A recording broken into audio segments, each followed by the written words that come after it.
Greetings and salutations, everybody. So today's mission, should I choose to accept it, I gotta get as much snow out of the dang way here as possible and not fall on my butt. In case you guys missed it in the last videos, our driveway sucks for this time of year. When the snow gets warm and melts, all the water goes down over here and creates a great big ice lake. It becomes a skating rink. So I'm gonna take care of that here in a little bit. Until then though, I gotta go out over there where the silver truck's at. I gotta dig it out. I gotta dig out the brown truck, and then I gotta dig out the fifth wheel on top of everything. So I got a lot of snow to try to move with that little tractor. And the crappy part about it is that the snow was in the perfect place to be moved not too long ago, but for the last 3 days, every day it warms up to 40 degrees, so it's turned into more ice than anything. And getting over here to this truck is gonna suck. Okay, good God, this is deep. It's not a workout getting over here. Holy crap. Whew. All right.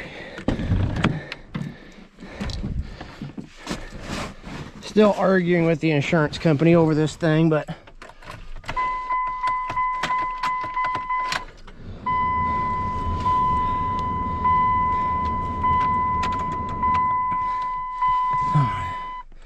start up, baby. It's too bad. I was really starting to like this truck too. I was genuinely starting to like this truck.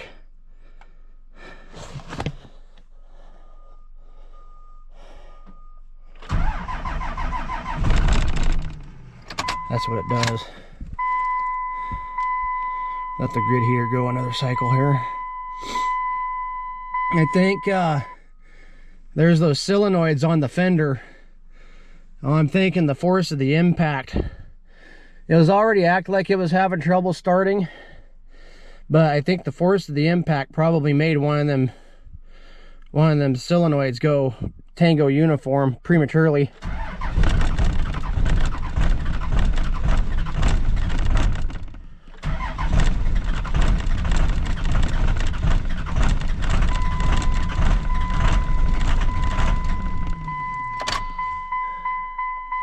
Really hate to think that I'm gonna have to go and get some starting fluid.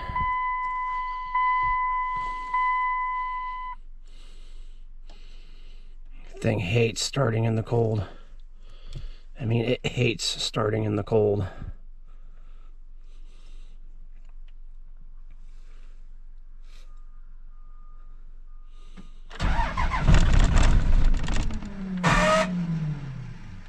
Come on.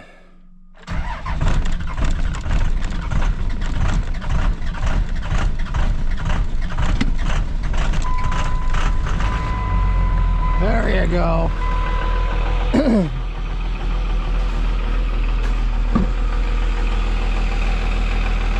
I don't know why, ever since the wreck, it's done that now. Like I said before, it was having a little trouble starting when it was super cold out. But ever since the wreck, it's like the grid heater doesn't even work. So I'm sure when this happened, something in there happened. And it's too bad I don't have any more time, Mr. Pay Dirt. If you're watching, I got a fender, I got a bumper, and I got a sports grill. Hell, I've had somebody offer me $1,000 just for the grill and the bumper.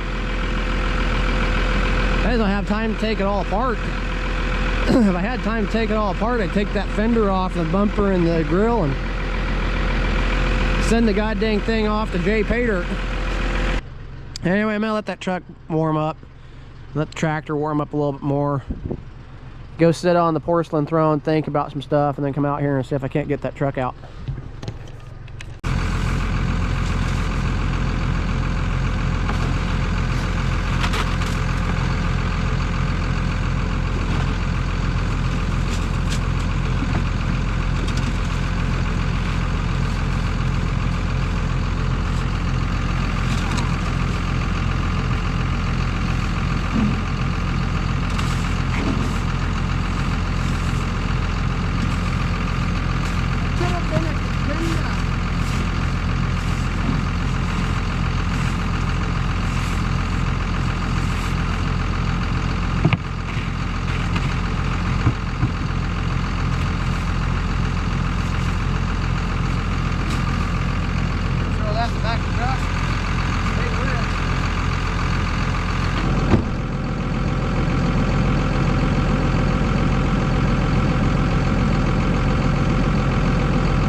redneck power.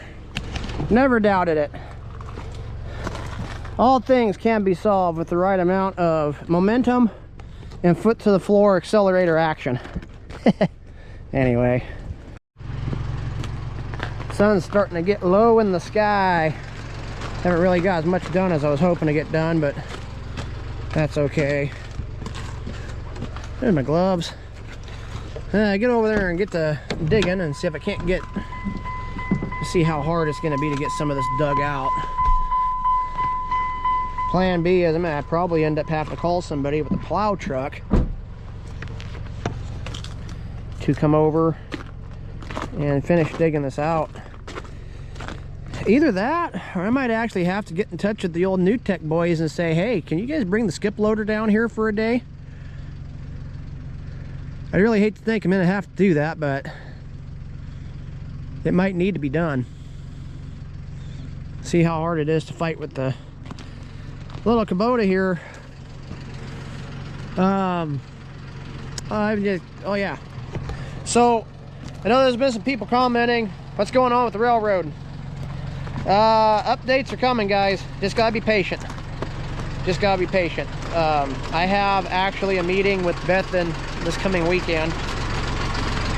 Let's see here. Today is Tuesday. I have a meeting with her coming on. I have a meeting with her coming on Saturday, and some questions will be answered. Let's put it that way. For anybody wondering, so the whole entire acquisition transaction and all that kind of stuff of the assets was supposed to happen clear back at the middle of the year, around June. It didn't happen until September-ish. And that was really finalized about October. And so they lost about 6 months worth of being able to get things figured out as far as the administrative side of things. Also, the railroad wasn't left plug and play. There's a lot of stuff up there that's got to happen.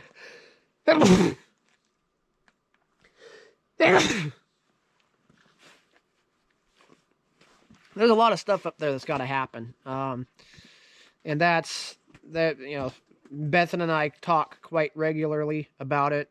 And then, you know, as far as it goes, life gets in the way. She had some stuff she had to deal with. I got in a car wreck, you know, blah, blah, blah, blah, blah, blah. So that being said, so about the railroad, we got probably 3 weeks. January 1st, that's the date that everybody's basically kind of sat back and said, go, we're going to get some stuff done. And there is going to be stuff uploaded to both the WIFM channel as well as my personal channel about what's going on. Right now, we're just going through the details and making sure all the T's are dotted and the I's are crossed on some stuff. And then we can really start having a dialogue and talking about it. But until then, it's January 1st. Keep an eye on WIFM's channel. It's Western Forest Industries Museum here on YouTube. Keep an eye on that. Part of what we're going to meet and do over the course of next week is do a video for their channel and all that jazz. So just all I can say is just be patient. That's about all we can do is just be patient on it, and we'll go from there, guys. So that's really all I can talk about on the railroad endeavor. So I'm gonna go over there and see if I can't open a spot up so I can start getting some of the snow out of the way. That's your environmentally friendly tractor for you. It does that every time I fire it up, get right to work with it.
about as far as I'm going to be able to go with it today. One of the things you'll notice, and this is something I'll tell you guys, if you're, I see this a lot on the Kubota forums that I'm on.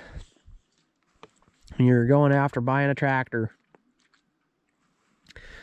go after the biggest tractor that your budget can afford. If you're going to live on a piece of property like what we got here, this is 35 acres.